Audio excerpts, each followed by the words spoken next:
Welcome to Real Chat with Kat, the podcast that's all about real conversations for real transformation. I'm your host, Kat Polsinelli, professional speaker, MC, and best-selling international author. Here, we tackle the tough stuff, the mud that we all have found ourselves in. We talk about the pivots, the challenges, and the victories that shape our lives and our businesses. From overcoming trauma and finding your voice to navigating life's unexpected twists, we get raw, honest, and open. You'll hear from inspiring guests who share their stories of resilience, healing, and growth. Whether it's breaking through emotional abuse, embracing self-worth, or thriving in entrepreneurship, you'll find connection, empowerment, and the tools to keep you moving forward. So grab your favorite drink, settle in, and get ready for stories that hit home and conversations that make a difference. Let's get real together. Hello, everyone, and thank you so much for joining me today on this episode of Real Chat with Kat. I am so excited to have you here with me today. How are you? We are now, a little over halfway through the year by the time that this podcast episode gets released. And I feel like this is also the time where we really start to see where we shift from the beginning of the year. What were we doing on the first day? What was our New Year's resolutions? Where did we fail? Where do we want to change, right? And how do we want to finish out the rest of the year? And what does that look like moving forward? So I am super excited to bring this actually kind of conversation to the forefront. This is like perfect timing, Veronica. So thank you so much for joining us, Veronica. Tell everybody. Everybody, hi. I am Veronica Drake, and I love your energy. I knew the minute we met that we were going to be something. Thank you, thank you. I think that's probably one of my favorite things is I tend to get that from a lot of my guests, and I'm like, yes, it's infectious. And what's really funny is I used to hide that for so long, because especially as women, right? We're like, oh God, that's a lot. That's a lot of energy. She's probably a lot as a person. And luckily my husband puts up with it and he loves it too, although he's a lot sometimes too. So it works out wonderfully. But Gotta love it. gotta love it. So, Veronica, tell us all, give us a little bit of a background of who you are and kind of what it is that you're doing and also kind of pivoting into, because I know we're going to get into this as well, which I'm super excited. But yeah, give us a little bit of some information. So my story begins October 2nd, 1962. Ah, there it is. I was born at the intersection of alcoholism and mental illness. Ah, it gets better. My mother and my father. You grow up a certain way and you learn certain behaviors and you learn certain definitions about yourself. And the thing with me was I was never willing to accept the label. Mm. I was always pushing boundaries and challenging, and quite frankly, by all accounts, I should be in an alley somewhere, doing something nefarious. But the reality was, I just knew that I was born for more. I could feel it in my bones. That's not to say I didn't have trials and tribulations, because in 1996, I decided I didn't want to walk the earth anymore. And I was stopped by divine intervention, literally. Mm. And so I became, giving you the very condensed version, I became a business owner, known as a psychic medium. I could see things, feel things, hear things. And for the last 20 plus years, I've been doing intuitive guidance work. And that's the abbreviated version. That is so much to unpack there, Veronica. Oh, My yeah. brain is going to explode. I have so many questions. And then, wait, it gets better. At 62, current age, I was diagnosed with ADHD. Oh, go Mm. That's always the fun stuff, right? throw it in there. Or just go ahead, pile it on. Okay, I got to backtrack here just a little bit because one, I love your story. I love that, despite what you grew up with, you made the decision. Hey, everybody, we have a choice. I know it's sometimes a hard choice, but we have a choice. You made the choice to do something different, to not follow that pattern, to not follow those pathways, to make and carve your own, which led you down other places. Now, you said that, literally by divine intervention, that Mhm. you were not able to leave this earth. and then you became a psychic medium. Like, holy crap, hold on. That's like two opposite sides of the spectrum. So I need some background in here. And fill in as much as you're comfortable with filling in, but what happened? And then how did psychic medium come into that? So I don't come from a long line or a legacy, or in fact we never like talked about that, being psychic or being a medium. That was never a thing. I couldn't give you evidence of that when I was growing up in my life, although in hindsight it comes to mind I would see spirits and hear spirits and nothing Mhm. wonky, weird, or scary. But in 1996, a very cold, wintry November day here on the East Coast, and I went to careen my car into the side of a bridge, and it literally going downhill stopped on a sheet of ice. I get chills when I tell the story. My car stopped. It stopped on a sheet of ice. And I just sat there and I'm like, what? What? How did, like, it's ice. How did this stop? And then it just gently glided over to the side of the road and the car got so warm. I mean, I've never felt a warmth like that since. And I felt like the car, you know how like you have to go like this because it's full and you want to fit everybody in? That's what I felt like I had to do in my car. It was filled with this energy. And the hair on my arms goes up, but I heard, we've got you. You're not going anywhere. Like, we've got you. And I was like, oh, fill in the blank with your word of choice. Uh, and from that moment, I wish I could say, it was glory and hearts and stars, but I was stubborn. I was like, all right, what is this? And okay, and I started to have conversations with something bigger than I am. I didn't grow up with religion. Christmas was Santa Claus and Easter was the Easter Bunny. I didn't know from nothing. And I began to know things about people, like like weird things. Like, how would I know that? We would go out to eat, and I would say to my husband, "Oh, this, that, and the other thing about the waitress." And sure enough, she would come over and start talking to me. And people from all over have just always been attracted to me, and they tell me everything. And then when I can relate, because I already feel it, they're like, and they just feel safe. So yeah. Mm. I love that. It's really interesting too, is one of the reasons why I originally went into the medical field years ago. That was actually one of the things that I noticed when I was in the medical field. Now, I'm not going to say that I'm psychic, you guys, at all, but one of the things that always happened, and it still happens now, is I get around people and I spend some time, and then all of a sudden, like, they just start telling me things. And a lot of times they're like, I'm so sorry. I don't know why I told you that. But it's really interesting. And I think that comes with that empath piece as well, is like, I could feel what they were saying. And I Mhm. tell my husband this all the time, and he laughs at me, but he's like, it's not fair because I know when he is in a specific mood. And I'm like, that doesn't matter the words that you tell me. I know what's going on. He's like, well, that's not fair. And I'm like, well, I can't help that. Like, it's a gift, and it's also kind of not a curse, but it's kind of annoying sometimes because there are times where like I'm just kind of doing my own thing, and then all of a sudden like I get really teary-eyed and I'm like, what the hell? What the hell? What just happened? So in like I this is crazy to me because like I don't even know how I would fathom like my car just being moved to the side and then something telling me that it's got me. And I know, like you said, it wasn't all rainbows and everything afterwards, but it obviously shifted your mindset enough for you to say, okay, something else is out there for me versus how I'm currently thinking. So what did that feel like? How did that kind of lead you down the path that you're on now? So, and just let me preface it all with I had everything. Now I'm using air quotes, everything that you're supposed to want.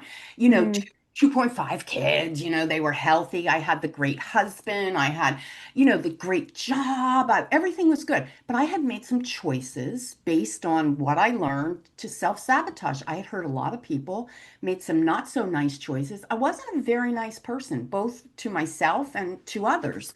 And so I believe one of the four D's will always get you when spirit's looking for you: death, disease, disaster, or divorce. ooh. Quite frankly, that year after 1997, I was hit with three of the four D's. Mm. It was divorce, it was death, it was disaster. And I was like, oh my gosh. And I began to wonder spiritually, what's out there? Like what, and I dove into the Wayne Dyers and the Marianne Williamsons and the Carolyn Mace. And I mean, I had some really great teachers, Alan Watts. I mean, all of these, but it never occurred to me that I would become a psychic, AKA intuitive, until I went to the beach. And this girl was walking down the beach, and my then second husband, because I had gone through divorce, I said to my husband, she's going to stop and she's going to talk to us. And he goes, we don't know anybody here. What? And I said, and I just know things. And I'm talking. Sure enough, she stops right in front of us. Never met the woman in my life. And I started to ramble about her life. I knew names of people. Oh, Well, wow. she sat down on the beach with us for 3 hours. I couldn't stop saying things. That was the first understanding that I was really on to something or into something. That's so interesting though too, because like I feel like I've spoke with so many people that are in a space of, and I've been in this space as well, like logically, right? And what we've been taught and what we've grown up with, that makes zero sense. But Mm, then there's like this other piece of you that is like, but it feels right and it makes sense. And it's like the two, in my personal opinion, I loved your perspective. Like it's almost like they clash and fight each other. And you're just trying to figure out, like, as much as part of your body is like, but this is what happening. Like, here's the belief. Like, here's what's going on. This other part is going, we are absolutely crazy. We have lost it. Like, this is not how things are going to work. This is not how it's supposed to work. And I feel like there's this not necessarily a turmoil, but it's just like a tug of war before right. you kind of figure out which direction you want to go. And then when you get to that point, how did you make that ultimate decision to say, you know what? I'm going to decide to lean into this new belief and move forward with it. First of all, I teach women, I work with midlife women primarily, that your thoughts are visitors. They don't have to take up residence, they're just visiting. And so I really lived that statement. I didn't believe what I was thinking. And I say that because when I believed what I thought, I didn't like the actions that came out of me. And so I was like, Mm, wait a minute, and there's literature everywhere and psychology to back this up, but there's little old me going, wait a minute, but I'm becoming this if I think it. And so, I realized I had a choice to think something different. And the bottom line is this: we are all born intuitive. Nobody got skipped, okay? It is your birthright to be intuitive. You were born with it. And so what happens is we get born neutral, right? We come in and then we assume the identity of the family of origin. And then pretty soon we assume all of their beliefs. And we're walking around and we're forgetting where we came from. And we're not trusting ourselves because, oh, there's something over here that I could trust more than myself. Here's the thing. Growing up like I did, I think it was a benefit and an advantage to me that I couldn't really trust people. mm, Because when you're in alcoholism and mental illness, you learn different things than people who don't have that. And I realized I had myself to rely on. I realized that people didn't mean what they said and they didn't follow through. So as a result, I wasn't a very trusting person. I wouldn't recommend it. But I think if I look at it from the perspective of that was my teacher, it was incredibly helpful. I was in a job that was making a lot of money because that's the worldly thing, right? I had the mm-hmm, great benefits and you do what you do. And all of a sudden, one day, I went, I don't like this. I can't, I feel like I'm selling my soul to do this job. I worked, by mm, the way, nonprofit because I thought nonprofit's going to save the world because after my epiphany, what a better job. I had it wrong. Nonprofits don't save the world. People who are understanding of themselves and aware save the world. And so I went down the path of becoming a life coach, and I became a spiritual life coach. And I became a certified spiritual counselor through the Metaphysical Institution. And I began to get all kind of metaphysical education. And it's just one thing, and it snowballed. One thing led to another, and clients started to find me. And Then I did all the businessy things, but that's another. All the things you have to do to keep this sustainable. But what's really interesting though is, you went back to, you still made a choice. Mhm, And what I really love about this, because I dealt with this as well, is the choice to choose different thoughts. Because coming from 10 years in an abusive relationship, I had thought patterns and beliefs and things that had been bestowed on me, not because I wanted them, mhm, but because I was in that environment that kind of became who I was and what I believed. And a lot of that had to do with me not believing in myself and not believing that I was worthy and, all the other things that your brain loves to do. But I love this concept of they're just visitors. And that's really interesting because that I feel like that's where I found myself as well, was which direction do I want to go? And do I enjoy what these thoughts are doing for me? Or is this actually kind of like pissing me off and making life harder? And what if some of these people that are talking about these things, maybe I could try it and just see what happens. And that was my first dive into kind of the psychology and understanding how the brain kind of thinks, and then kind of open the doors to understanding that we have a conscious and a subconscious. And that was like the mind-blowing moment, right? And I know that not all psychology agrees with it, but I'm going to completely disagree with them because I truly do believe that we have a part of us that is kind of running the show in the background. And it's running it based off of, like you said, our parents and our beliefs and the ways that we were brought up and the things that we've been through. And it's kind of like it latches on because it wants to puzzle piece it together so that it can create the road in front of you. However, you have the ability to be very, very aware and available and then shift that path and take those puzzle pieces apart and find the ones that fit better to make that road a little smoother. And I think that that was one of the coolest things that I ever discovered probably about 5 or 6 years ago, was just being able to see that. And that actually is what kind of started helping me heal myself and the things that I had been through. And then ultimately being able to help my kids and mhm. how they could be raised now into young adults. Do you see that you kind of feel like you fell down that path as well? Oh, yeah, absolutely. Brilliantly said, by the way. I also am somebody that just takes direction from my inner voice. I believe that we are a soul. I believe spirit is the source that fills us. Soul is what we come in to do. And the ego plays a part in that also. So we're this fractal of a human, right?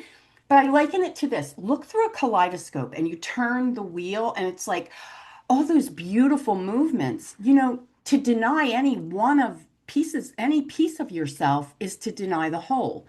So becoming aware of who you are and not judging it, right? Like, because Mm-hmm. what do we do, especially with social media and all the looks out there, the comparison, and it's like, why would you wouldn't compare two snowflakes to each other? That would be ridiculous.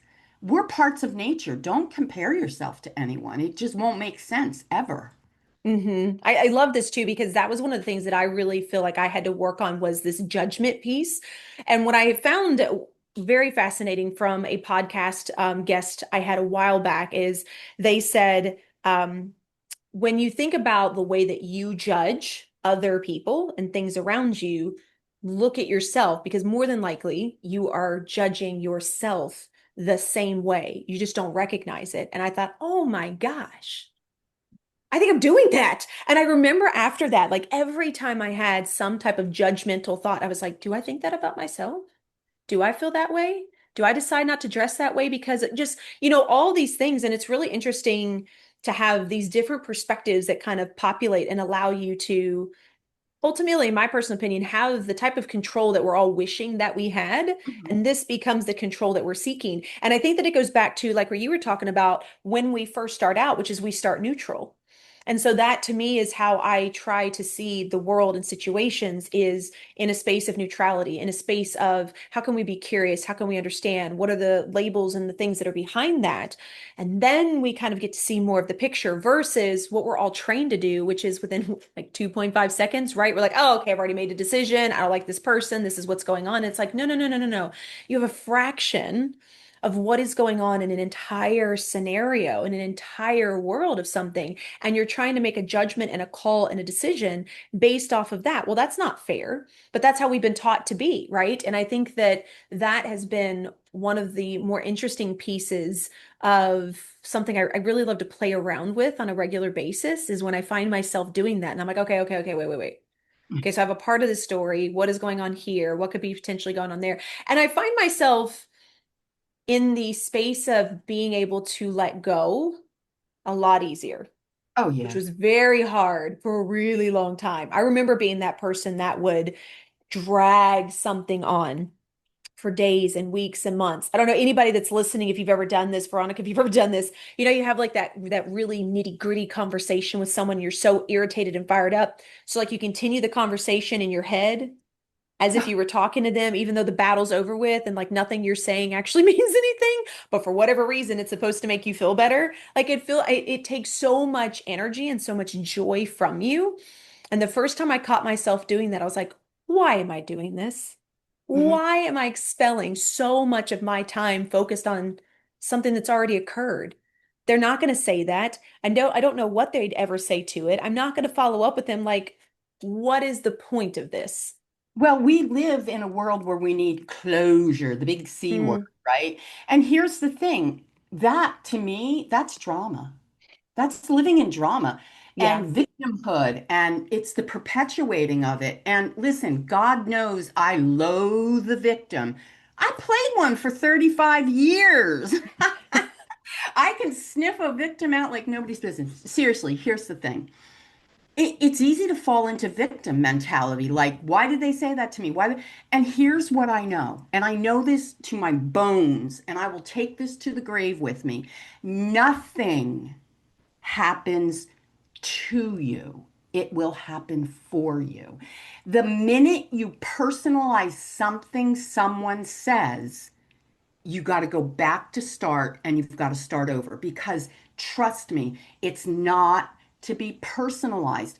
If I walk in a room and I call you a certain name, an anatomy on my body, you're going to have a reaction to it. But if because you're learning, well, I'm not an A, but if I walk in the room and I call you a car, you're going to think something's wrong with me because you don't have an attachment to it. We learn what to be offended by. Hmm. Why can't we just look at it and be neutral with it? So you think I'm an A, whatever. You can think whatever you want about me. I can't tell you what to think about me. But again, that goes to another C word, control. Hmm. Control the narrative. And like you said, when you can let go and you can surrender, like there it is. That's the peace, man. That's what you're looking for. Yeah, 100%. And I do think that we are kind of pulled in by society to be completely drama inflicted. I mean, look at our politics and everything else in this world. Like everything is so drama filled. It's one of the reasons why I don't pay attention to it. Um, but I love this concept of well is, people are going to think whatever they want about you. I think what the interesting part is, and something that I had to learn about myself was when someone says that, do I internally believe that that really is who I am? And if I don't agree with it, then what they say doesn't bother me because that's their perspective and they've got whatever going on in their background that caused them to think that direction, and that's fine.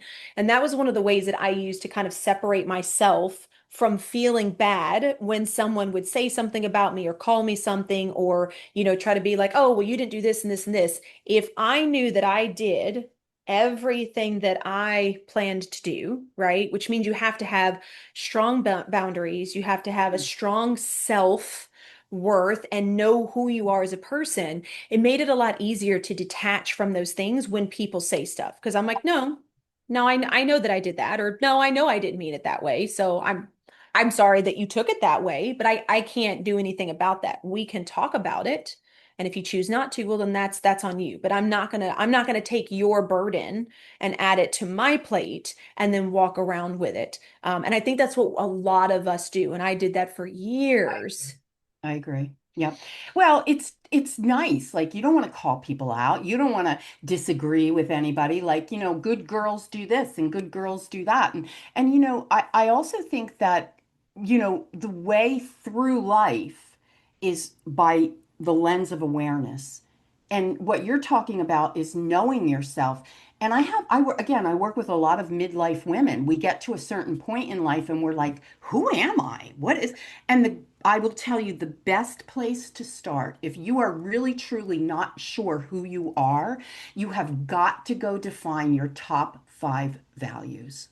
Mm, And I'm going to tell you, values will change. I don't value what I valued in my 30s, in my 60s. And people say, how do I protect that? Well, you use boundaries. If simplicity is my value, and it is my number one value, I'm not going to take on anything that's drama filled because that ain't simple, man. I'm not letting you in, whether you're family or not. Nope, no yep. thank you. Door's not open. Freedom. I value freedom so much, Kat. I'm not even riding to an event with you because I want to know I can leave when I want to leave. So it's really about getting your values, knowing who you are at this stage of your life, and then Hmm. getting a protection around it, a boundary around that value, and then bringing it to life inside of you. Then your Mm. thoughts will begin a new process. So there's a little formula for your listeners. Oh, I love that. And I love this too because, when we talk about values, one thing that you said that I want to make sure everybody hears is your values can change. Absolutely. Your values can change depending on the circumstances you're in, depending on the part of life that you're in, depending on the people that you're around. Those values can shift. And I've seen that happen with myself as well. So I love this because we are not taught that we can change and evolve. Once we become a certain version, that's who we're supposed to be. And you'll see that even with friends and family that, when you do start to do things different, they're like, I don't get it, or you get backlash or you get people and that's okay because it just means that they're uncomfortable because you're doing something that they're not comfortable with. But that doesn't mean that it's wrong. Right? It just means that there's been a shift. And I don't think that we talk about this enough in society is that we are or should be ever evolving human beings, ever evolving, because that's how you learn, that's how you grow, that's how you get to the potential that you want to be, not by doing the same thing over and over and over and over and expecting a different result. That is the Yeah. definition of insanity, right? So I love this concept. And I just want to make sure that the listeners hear this, that like you can create a bucket of values, and that's absolutely wonderful. And then as you start to grow and evolve, pay attention to those, come back to them, see if they still align or if you need to shift them so you can continue to evolve and grow and create more boundaries for the next space that you're in. Absolutely. And in my School of Spiritual Arts, I have an online school.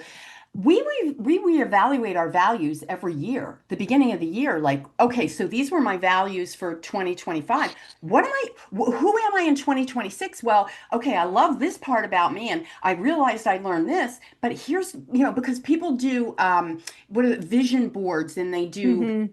what's the word you make every year you want to get the out there, you want to make the Oh, resolutions, the right? resolution. Yeah. I was like, blah, No. blah, blah.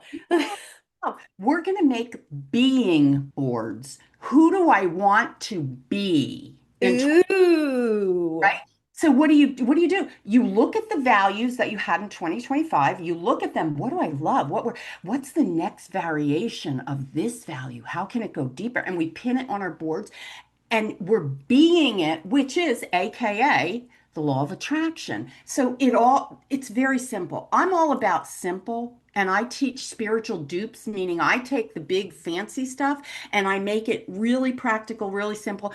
And you don't need a $150 sound bath. You can go out and stand on the earth and listen to your breath. That's who I am. Mm. Oh, I love that. And not to down anybody that does that stuff. But again, Correct. we get into a space where everything ends up turning into some type of profit, right? And while there Right. is wonderful stuff that is out there, it doesn't necessarily mean that it works for you. And it doesn't necessarily mean that you have to have it in order to make a move or be different or to start your pathway and your journey. So I love that you break this down in simplicity because, again, everything is marketed. everything is for a price. Everything is, this is the best way to do it. No, this is the best way to do it. But if you're paired with this is the best way to do it.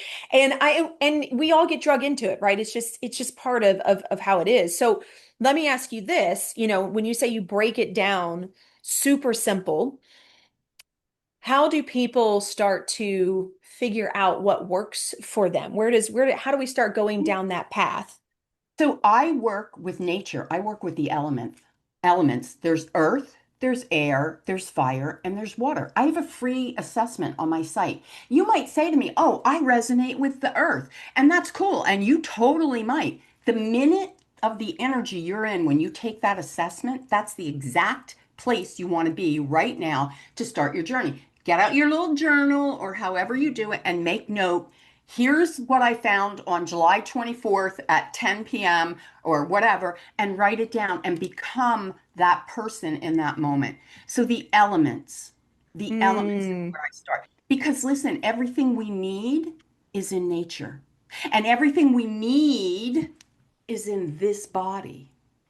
I mean, look at the systems, the circulatory, the everything out there is mimicked inside of us. We are nature, right? Oh, So 100%. back to that original, who am I? That question. Like, ask that question, ask it every morning. Wake up.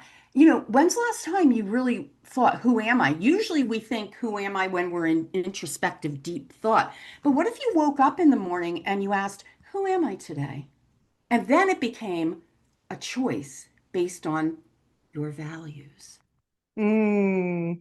I love the fact of waking up in the morning and asking yourself questions and kind of pondering on that aspect of it versus the to-do list and the things that I've got to do this and oh, I've got to go talk to this person that like and you start what is it, prophesizing?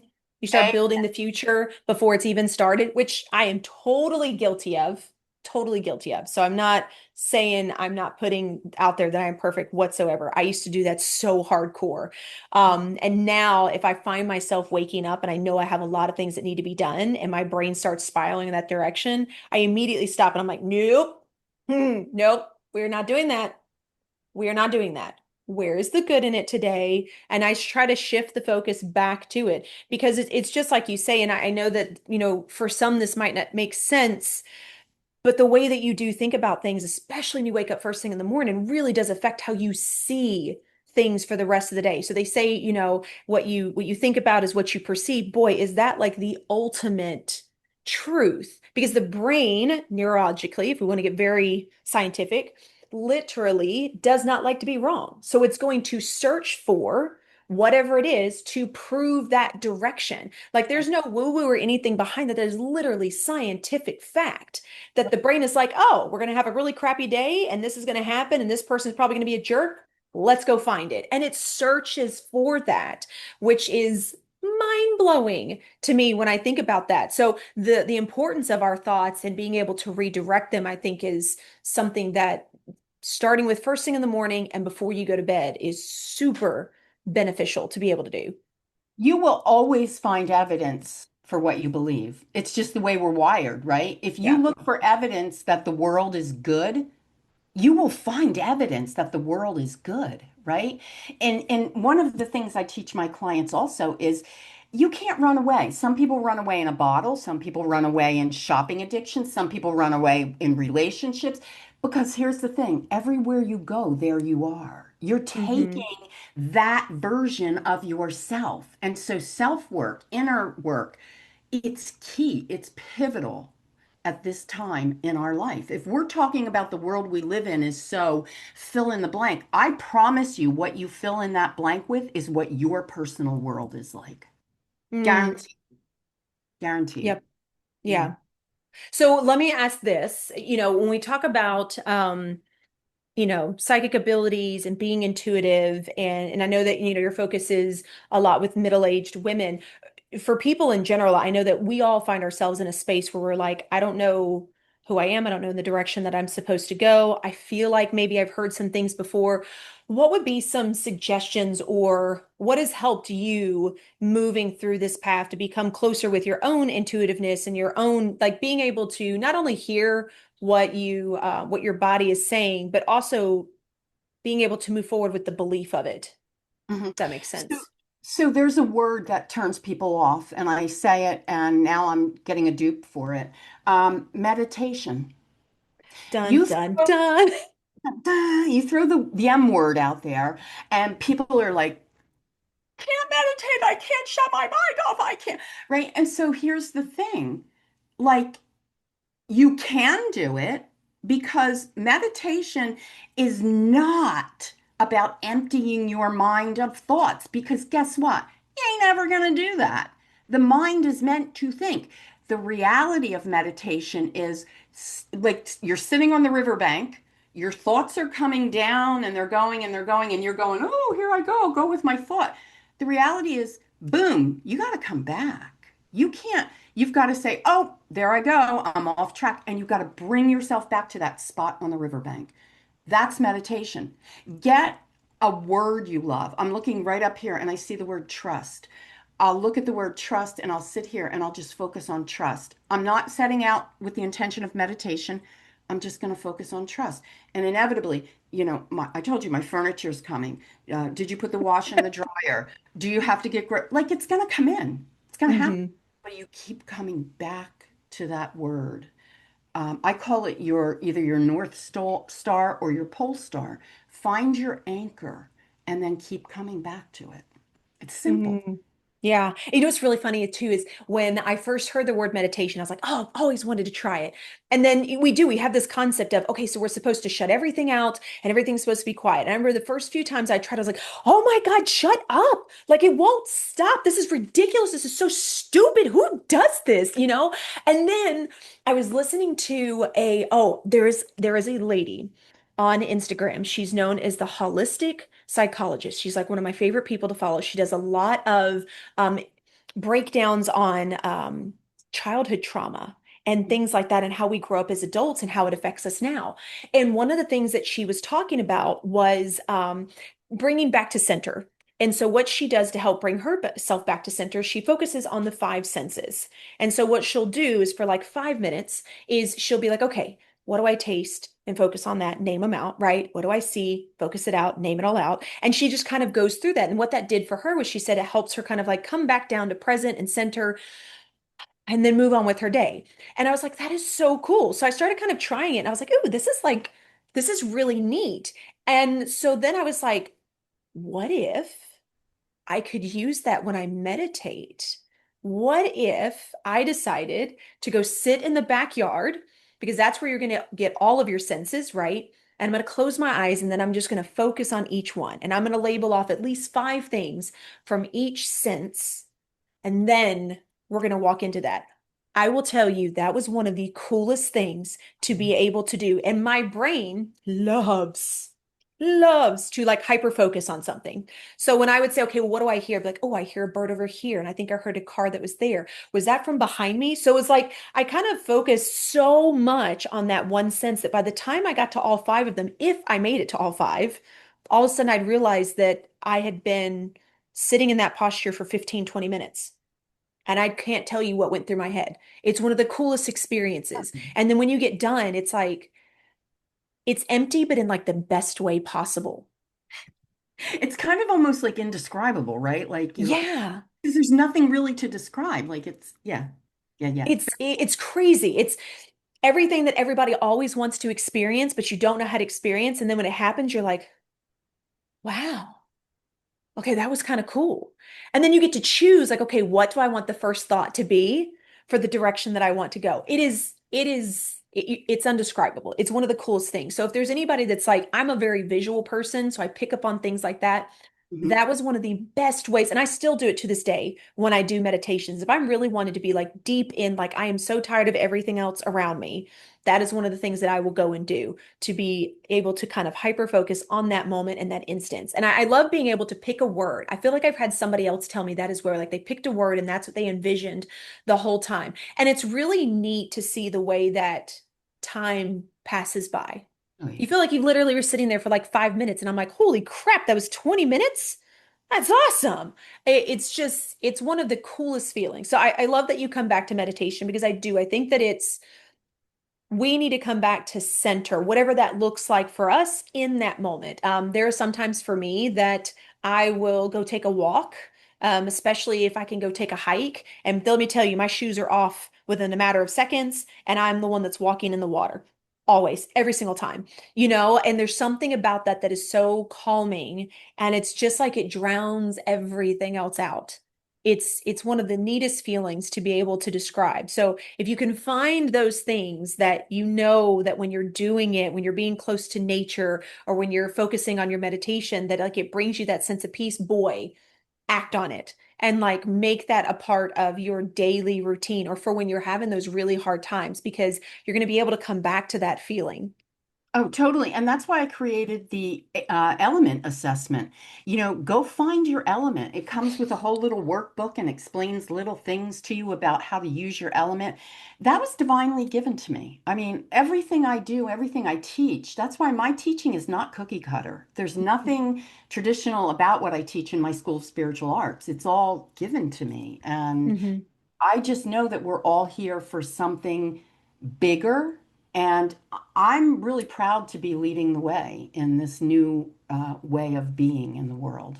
Oh, I love it so much. So Veronica, tell everybody then, how can they find you? How can they connect with you if they want to be a part of your world?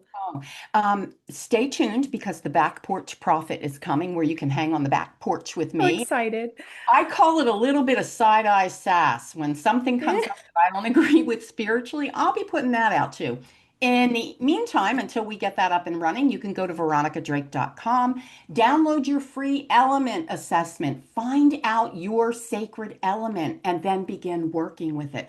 Socials are all Veronica Drake, Instagram and TikTok are the Back Porch Prophet. So that's how you can find me.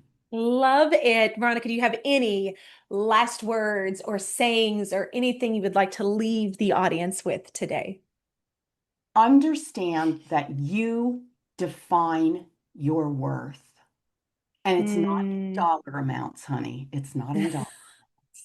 And so Isn't that? Oh, that is so true. That is, I love you so much, Veronica. Thank you so much for joining today. Oh my gosh, to everybody else out there, oh, there is no way that you didn't just walk away with some type of nugget from this conversation. Of course, we'll make sure we have all of Veronica's information in the show notes. We'll have a link so you can get directly to her assessment as well, because I'm going to go find mine because this is super cool.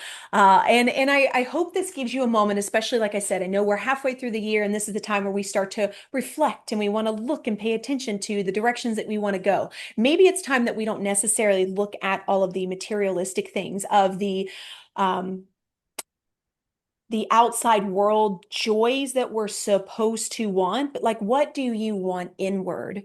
What do you feel called to explore, to experience? Do you need to slow down? What does that look like for you? Go, like Veronica said, find your values, focus there first, because that ultimately is going to lead you down the pathway that you are meant to take. And I promise, while it feels super hard, it is one of the most amazing experiences you could ever be a part of. So, until next time, do one thing positive for someone each and every day and see the difference that it makes in your life. Catch you later.